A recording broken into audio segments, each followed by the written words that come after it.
लड़की हो।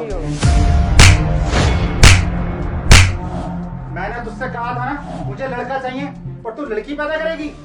माँ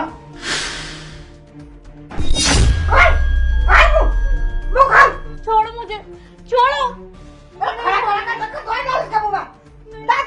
मैं नहीं खाऊंगी दवाई, मैं नहीं खाऊंगी, छोड़ो। देख, मुझे चाहिए लड़का और तेरे होने वाले लड़की, और मुझे इस कलंक को अपने सर पे नहीं रखना। अब तो मैं इसको मार के ही रहूंगा। सोनू, ये तुम कैसी बातें कर रहे हो? चाहे लड़का हो या लड़की, होगा तो हमारा ही बच्चा ना। देख, मुझे चाहिए लड़का, मुझे कोई लड़की नहीं चाहिए। अगर ये लड़की पैदा हो गई ना तो मेरी सरदर्दी और बढ़ जाएगी। देख, अगर ये पैदा हो गई तो मैं इसको पढ़ाऊंगा, लिखाऊंगा, इतना खर्चा करके दूसरे के यहाँ शादी करके भेजूंगा। इसलिए ये सब मुझे नहीं चाहिए, मुझे सिर्फ लड़का चाहिए। मेरे पास इतना काम धाम है, इतनी प्रॉपर्टी है, उसको संभालने के लिए मुझे लड़का ही चाहिए ना। क्या करूंगा मैं लड़की लेकर? जिंदगी भर की टेंशन और लेकर बैठ जाऊं? देखो, तुम दोनों ना मुझे जाने दो, और अगर तुम दोनों की वजह से मेरे बच्चे को कुछ हुआ ना तो देख लेना, मैं पुलिस कंप्लेंट करूंगी और फिर पुलिस ही तुम्हारा बुरा हाल करेगी। और ये रिश्ता जाए बाहर में, मैं अपने बच्चे के लिए कुछ भी कर सकती हूँ।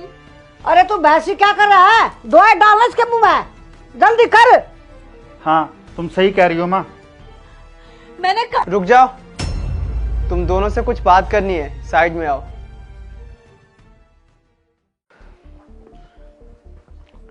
तुम दोनों उसके साथ क्या कर रहे हो? ऐसे जबरदस्ती करोगे, वो तुम्हारे खिलाफ अगर पुलिस में कंप्लेन कर देगी, तुम दोनों जिंदगी भर चक्की पीसते रह जाओगे।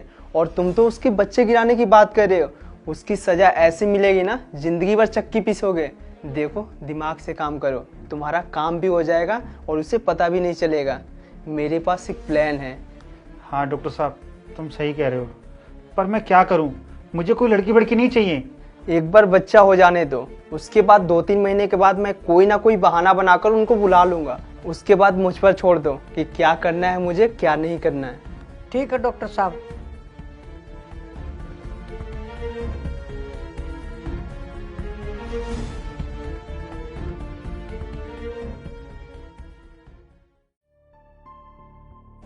सोनू, वो मैं क्या कह रही थी कि हमारी लड़की को हुए ना 1 महीना हो गया है, तो तुम मार्केट से उसके लिए एक पालना ले आओ ताकि वो उसमें झूल के खुश हो जाए। देखो, मैं तुम्हें आखिरी बार समझा रहा हूँ कि अपनी उस लड़की का जिक्र मेरे सामने मत किया करो। अगर तुम्हें इतनी फिक्र है ना तो खुद कमाओ और उसके शौक पूरे करो। मैं उस कलमुही पे 1 रुपया भी खर्च नहीं करूंगा।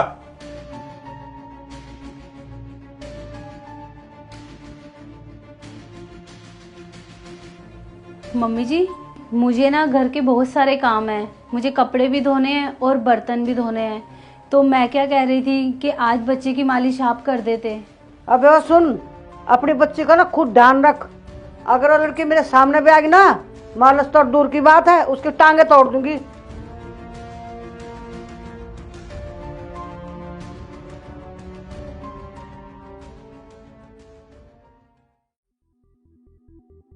सोनू, वो मैं कह रही थी कि काफ़ी दिनों से हमारे घर पे कोई फंक्शन या पार्टी नहीं हुई है, और हमारे घर पे बेटी भी हुई है, जो कि कितनी खुशी की बात है। तो लगे हाथ हम घर पे पूजा पाठ भी कर लेते हैं और पार्टी भी कर लेते हैं। माँ, इसको एक बात अच्छे से समझा दो, उस बच्ची का जिक्र मेरे सामने ना करे, नहीं तो मैं उसे जान से मार दूंगा।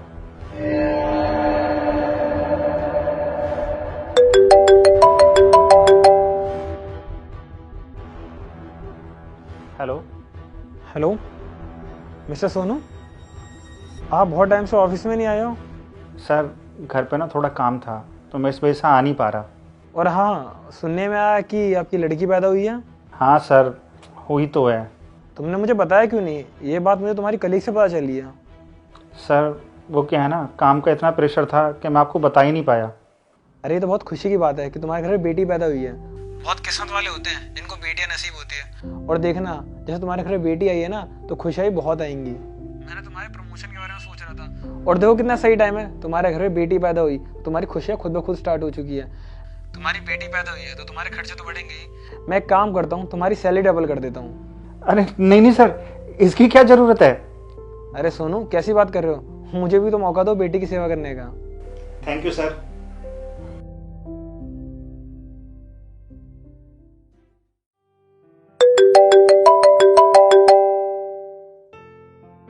हेलो वकील साहब, बोलिए। बधाई हो आंटी जी, जो आपने गांव में केस किया था ना जमीन का, वो केस आप जीत चुके हो। अच्छा, ये तो बड़ी खुशी की बात बताई वकील साहब। और अब वो जमीन आपके नाम हो गई है, आप गांव आके रजिस्ट्री करवा लेना। थैंक यू वकील साहब, आपका बहुत बहुत धन्यवाद। बेटी आई घर में, उसी की वजह से बहुत खुशी आई हमारे घर में। देखिए, मैं आपकी बेटी को मारने की सारी प्लानिंग कर चुका हूँ। अब बताइए कब मारना है उसे। नहीं डॉक्टर साहब, अब मुझे अपनी लड़की को नहीं मारना है। अरे आप ये कैसी बात कर रहे हैं? पहले तो बोल रहे थे कि बच्ची को मारना है, तो अब क्या हुआ? मैंने कह दिया ना, मैं अपनी बच्ची को नहीं मारना चाहता, मतलब नहीं मारना चाहता। अरे आंटी, इन्हें समझाइए ना, ये कैसी बात कर रहे हैं? मैं सारा तैयारी कर चुका हूँ बच्ची को मारने का। डॉक्टर साहब, मेरा बेटा बिल्कुल सही बोल रहा है, हम बच्ची को नहीं मारना चाहते। डॉक्टर साहब, हमसे बहुत बड़ी गलती होगी और इस गलती का हमें बहुत बड़ा पछतावा है। और हम बेटी अहमियत भूल चुके थे और हमें नहीं पता था बेटी का होना सौभाग्य की बात होती है।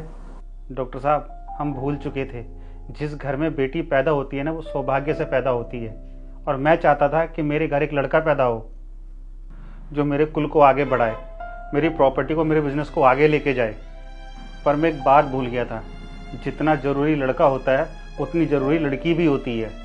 मैं भी कुछ समय के लिए भूल गई थी कि मैं भी एक औरत हूँ।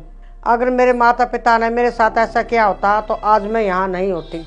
और हमारी आज आँख खुल गई कि हमारी सोच कितनी गलत थी। जिस दिन से वो लड़की हमारे घर में आई ना डॉक्टर साहब, उस दिन से हमारे घर में खुशियाँ ही खुशियाँ हो गई। और ये खुशियाँ मैं कभी खोना नहीं चाहता।